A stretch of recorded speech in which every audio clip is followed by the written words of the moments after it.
How many discounts does USAA Auto Insurance offer? Too many to say here. Multi-vehicle discount, safe driver discount, new vehicle discount, storage discount, legacy. How many discounts will you stack up? Visit USAA.com/auto discounts. Restrictions apply. You're the perfect blend of elegance and style, and your ride should be no different.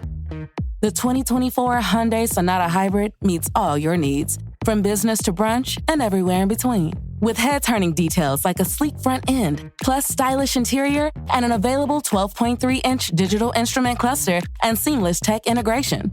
Okay, Hyundai. Visit HyundaiUSA.com to learn more about the new 2024 Hyundai Sonata Hybrid. The Dental Download podcast is your source for insight from conversations with fellow dentists, specialists, and leaders in the industry. With new episodes every Monday morning, I'm your host, Dr. Haley. Let's get into this week's episode. Hello, everyone. Happy Monday. Welcome back to another episode. This is a super fresh solo episode, recording it the night before it goes up. It's May, and May is Mental Health Awareness Month. So when I remember, I like to try to do a mental health focused episode each year in May. So we're going to talk a little bit about some challenge that I had as dental student Haley back in the days about mental health and kind of how that tied into physical health as well. But then talk about how that has changed and developed and improved now through work as a dentist, and then close off with just some general reminders and encouragement for you all. Should be a relatively quick episode, but I'm looking forward to sharing this with you all and just shining some more light on the fact that even though most people are going through all kinds of different things, pretty much everyone is going through something, no matter how it may look on the surface, that they maybe look like they have it all together, or they have it easier than you, or things come easier to them. People can still be struggling all different levels and no form of a competition. Things are different for everyone, and it's okay if you're not always doing great. That's just part of life, but there are different ways to work through it, and it's important to try not to accept things if you're in a very dark place. Know that there's a way out and that you deserve to find fulfillment and comfort and peace in your day-to-day life. I don't want to use the word happiness per se, because I think happiness, it's a feeling, it's an emotion, and comfort in the highs and lows of life is a much more attainable thing to strive for, rather than always being happy is just not realistic. So, starting with dental school itself, I struggled in general. I mean, I've talked about this on the podcast. I haven't gotten into like nitty-gritty details because it just doesn't really matter. But essentially, I struggled in dental school in general with this consistent health annoyance situation that I'd had through most of undergrad as well, and all of dental school, and then even through graduating dental school. But in addition to that, just all of the stresses that come with dental school, all of the newness, all of the first time doing something, whether that was pre-clinic or clinic or exams, on top of trying to make new social connections, being in a new place, all of that's a lot on you, and it gets easier year to year to year, as you might be experiencing as you're going through it yourself. But how did I work through all those times of, mostly for me, the main thing I would struggle with was anxious feelings. So one of the really big things was a community and support, and then also reframing my perspective about things. So it first started with being open with people that I trusted and seeking support from them on a person-to-person level. Just being able to say what I was feeling, even just that made me feel a lot better, getting it all out there and just having someone to lean on, or multiple people, whatever that is. And then also for me, finding a community of people that helped me reframe my perspective. And that was through the Christian Dental Association at my dental school, was very, very instrumental in my mental well-being during dental school, because it helped me remember my purpose in life beyond any little day-to-day frustrations that come or stresses that come, that my worth is not in my achievements and my purpose is not in my own hands, that everything's going to happen to God's will, and just kind of letting go of that need for control was really the only thing that got me through some of those stressful moments in dental school. But in addition, it was creating boundaries, knowing what types of involvements or people or activities were benefiting me and filling me up instead of draining me. Obviously, some things you just have to do, like maybe there's a specific faculty you don't like working with, but you don't get a choice, and that's just life, and that might drain you. But there's other elective parts of life that you can decide what you do and what want to do. So putting those boundaries in place made a big difference for me. Finding, like I said, passions that I could lean more into and communities that I could lean more into that made me happy and fulfilled made a really big difference. And then also physically caring for myself. I'm going to talk about this a lot in this episode, but the very, very strong intertwine of physical and mental well-being. You can't really have one without the other, in my opinion, or they can't be thriving at their best without both being considered. So that meant finding a fitness routine that I enjoyed, which was a specific workout studio that I liked to go to. I wasn't like in the best shape of my life by any means, but it was still movement and I enjoyed it. And it was more of a mental relaxation and break and time to just disconnect, because it was a scheduled class. I had to show up. I wouldn't be on my phone. I was giving that hour to myself and caring for my body and moving my body. Was it super strenuous HIIT workout? No, but I think it was really, really good for me at the time. So that was what I did fitness-wise. And then I remember sometimes during dental school, a few of the busier years, I also did those meal kit delivery services. So that made eating more balanced meals, at least with, larger portion of protein and vegetables and smaller amount of carbs, but hitting all the nutrition groups, switching up what you were eating different variety of colors and sources of all the different nutrients a lot easier, because it was just pre-set up for me and delivered right to me and pre-planned. So that made a big difference as well. And then the last thing was meditation. At the time, it was just meditation, not necessarily, I would say, breath work, but now more what I try to practice when I think about it is breath work.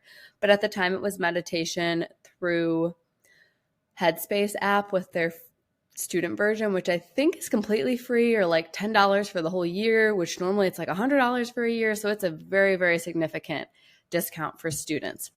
So that meditation was really big for me, especially first and second year when I was just a lot more high strung, just trying to get used to the flow of dental school. That made a massive, massive impact for me as well. So as I said, I needed to accept, I would say, and really come to terms with the fact that my physical and mental well-being and all the symptoms and things that I kind of vaguely talk about was all very intertwined. For me, that was huge. So as I said, I think I dealt with just a normal, in quotes, I don't know, that's such a silly word to use in an episode like this, amount of anxiety and stress during school, probably less than most people, but I don't know, it wasn't like crippling or anything. However, I had a GI issue, we can say, and that was its own separate thing. So that started mid-undergrad. So, I mean, it really was like 7 years, probably from age like 19 until 26, I was dealing with this.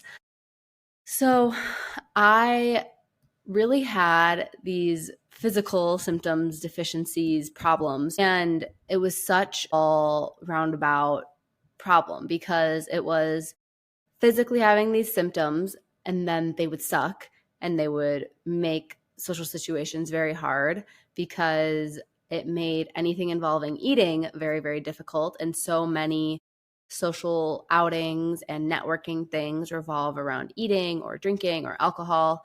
So it made it very difficult for me to participate in those things. I still did, but it was not good for me internally.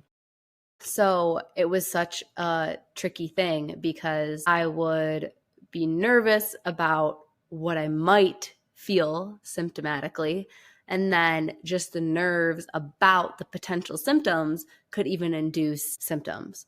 So it was so just deeply rooted over years and years, where I really just felt like, okay, when is this ever going to get better? Is this my life for forever? It felt so defeating and just hopeless at times. Absolutely. Learned to deal with it enough, as anyone does with anything. And I think, again, this isn't a time to be comparing apples to oranges. Everyone's situation's different. And I'm not trying to say that like this is some crazy mental health story, but it's just an example. And the way that I worked through these things are probably tools that people can use for other scenarios in their life and in your life. So as I said, this made a lot of elements of life, because going out to eat and restaurants and dining and food is such a big part of society and culture. And that was something that did not go well for me because of this issue. So it was very difficult because I had a hard time trying to figure out how to fix it, because I didn't feel like I had the time. I felt hopeless, like it was not fixable. I felt like it was just my reality and I had to deal with it. I felt like if there was solutions, again, maybe there wasn't the time, maybe there wasn't the money all throughout my time of being a student. So it wasn't until after dental school where I felt I was able to dive deeper into what was happening and trying to actually address it. It was so difficult to try to think through and figure out the deeper reasonings and triggers or whatever you want to say, because it was so hard to tell if I physically was feeling good or not, or if I was just inducing it mentally, if that makes sense.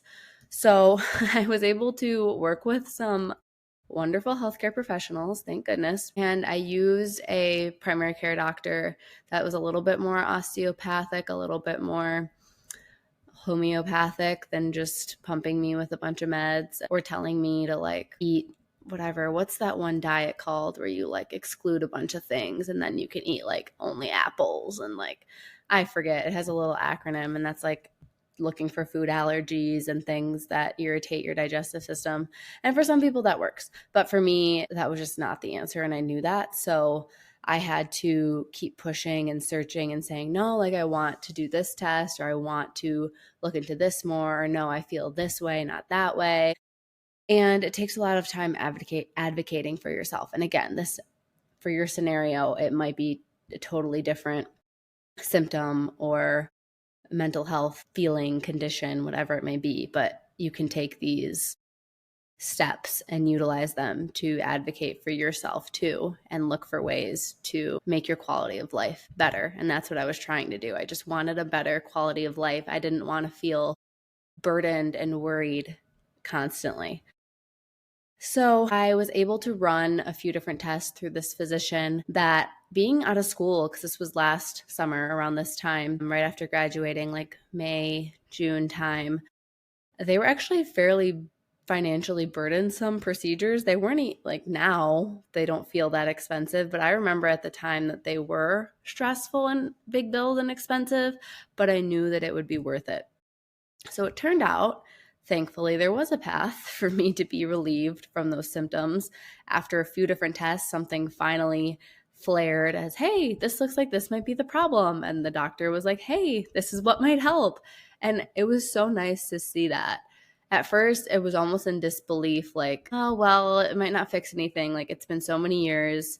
Who's to say this one little change is going to fix everything? But I'm very grateful that it did.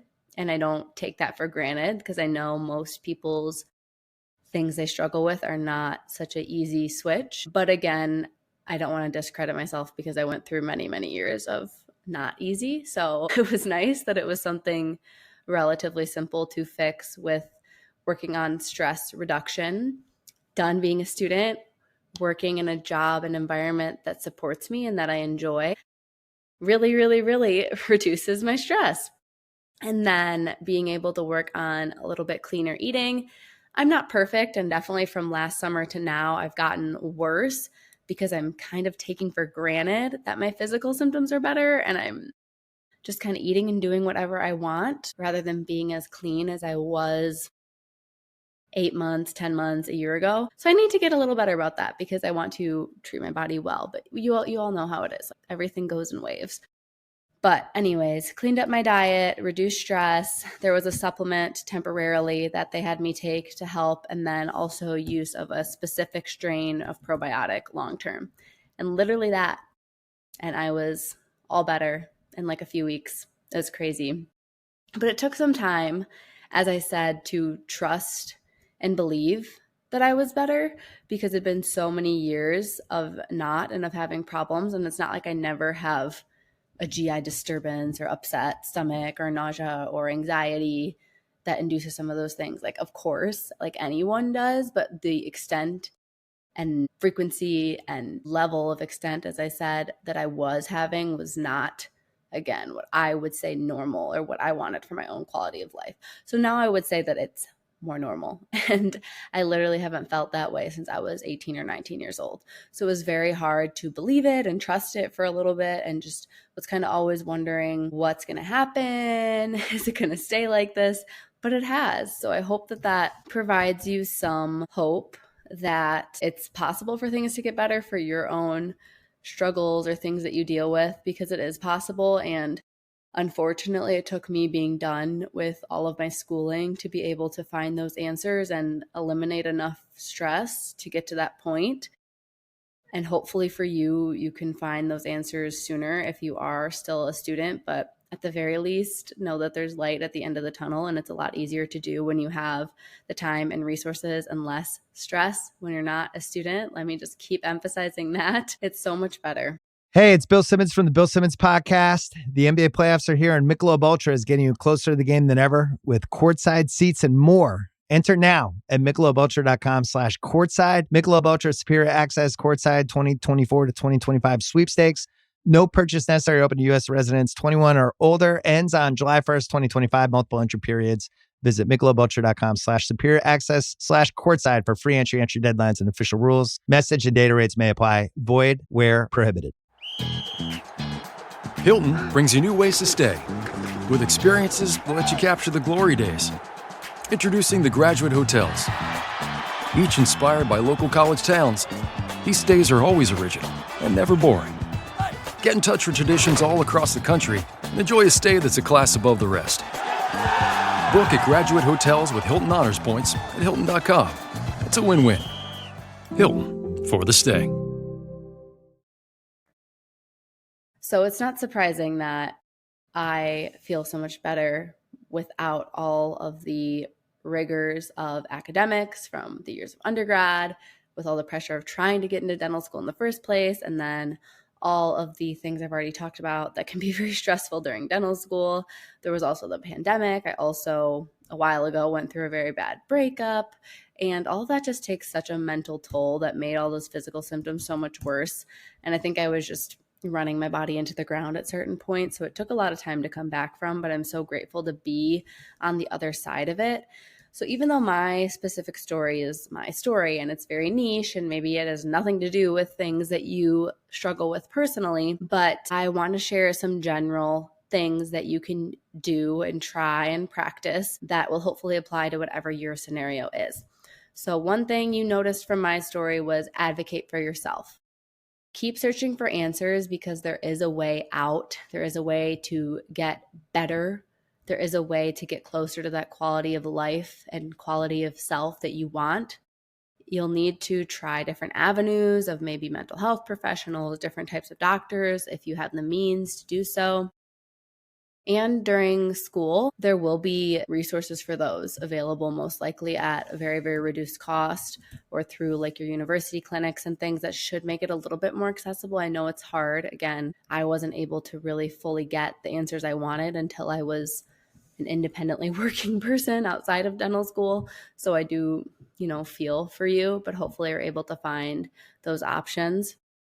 Another thing for me during dental school that was really, really helpful for stress and anxiety was meditation, as I said. And actually remembering back now, my first couple months of working after graduating dental school, so again, June, July, like last summer, I was very, very happy. Life was great. But there were times where I got extremely anxious on nights before a big case or my first couple days of work or first time going to be doing a newer procedure since graduating. And for me, I wasn't necessarily meditating anymore. That was more something I did earlier years of dental school. But as I said, now I more so practice breath work. And for me, it's specifically box breathing. If you've ever heard of it, it's about the easiest thing ever that you can do. But I find so much calming and nervous system regulation from box breathing. It is crazy. So look it up. And I think for me, it just really clicks and really helps me calm down. And then also prayer combined with that is what eases my stress and anxiety. It allows me to calm down and then allows me to give my worries and concerns to God and take on some of that comfort that whatever happens is part of my journey and my story. And it's only going to, as I said, push me further in the trajectory that I'm supposed to go, whether it's a positive or negative experience. And kind of like I was saying during dental school, like letting go of that control in a way, obviously preparing for a big case and thinking through all the steps and everything like that and doing your best, but that's really all you can do. So at a certain point, letting some of that stress go. Another thing that I was just saying before is that life gets better after dental school. It took those years of suffering on different levels. Some years it was a little bit worse than others, to now working as a dentist, that I had the time and the money and the resources to truly figure it out. So I'm not trying to say that during that time it was just like this worst, miserable thing ever, like woe is me, because I know obviously others go through much, much harder situations, but I was fine, I guess you could say. I still got by. I could do things with the people I loved. It wasn't so dark and so terrible, but it also wasn't easy. And that's, again, just like my example of something that I went through for a long time that was a burden and something I wouldn't wish on anyone because it made a lot of situations very difficult. So I hope that whatever you're going through, you can find some improvement if you are still a student. Or again, if you're working, maybe you're in a scenario where you are working as a dentist, but you still feel like you don't have time or don't have money. Maybe your student loan burden's too high, whatever it may be. You're not stress-free in your work environment. You hate your job is burning you out. Whatever you're in, I really just hope that you can find a way to get out of that. And there is a lot that you can do. There's a lot of resources out there for healthcare professionals. There's a lot of resources out there for students through, if you're a dentist, through the ADA or through your local state association. I know the Michigan Dental Association has a ton of mental health resources. So just know that you're not alone and that you have a way to get out, and you don't have to, just make a complete 180 and everything's going to be better right away. As I said at the beginning, we're not just trying to like flip a light switch and just be happy and everything's great all the time. Yay. It's just not realistic. And as I've said, it's not like I completely have no concerns about life because I don't get as anxious anymore. It's learning how to work with it and reframe your mindset. And then again, for me, there's a lot of faith components to that. And it's peace, it's calmness, it's comfort. It's introducing those things into your life to help regulate things more than having as much of those negative feelings, emotions, experiences weigh so heavily and let them take up so much of your energy and your day and your month and your year. So lastly, I want to emphasize again that connection between mental and physical health. You will absolutely, as hard as it is, I'm not discrediting how hard it is when you're in a dark place, you will absolutely mentally feel better if you push yourself to pour into your physical health through time outside, time with loved ones, nutritious eating, and some kind of exercise. It's just science, it's facts. I'm not saying it's easy to do when you're in a dark place, but it is going to help. And I need to take my own advice too. I don't live all that perfectly by any means. But I hope that this episode let you, get to know me a little bit better. I know it was kind of vague, but there's just no reason to go into really specific details because it really is just a way for you to kind of parallel your own situations with something I went through and how I kind of worked through it back in dental school times and then now as a practicing dentist. So I hope that you all are having a wonderful May. It's been an interesting time for me, so busy. My sister's wedding was last weekend. My parents came to visit this weekend for Mother's Day. Next weekend, I will finally have time to do a little bit of stuff on my own for all of my little side business projects here with podcast and YouTube. I have not posted on YouTube in forever. There's just a lot of different pieces of the puzzle going on. We're progressing little by little with our house.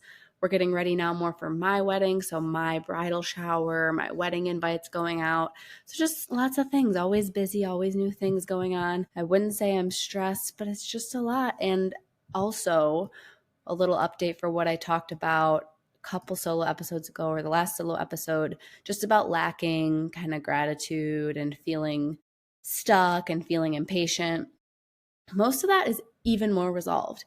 And another thing that's helped that I talked about in this episode is faith. So I know in that episode, I talked more just about purpose and mindset and allowing that to help me kind of disconnect a little bit from only finding success or fulfillment through numbers at work. I found it elsewhere. Similarly, another thing that's been helping is that purpose and that fulfillment through faith. And then just whenever I dive deeper into my faith, I feel immense gratitude for the situation that Justin and I are in.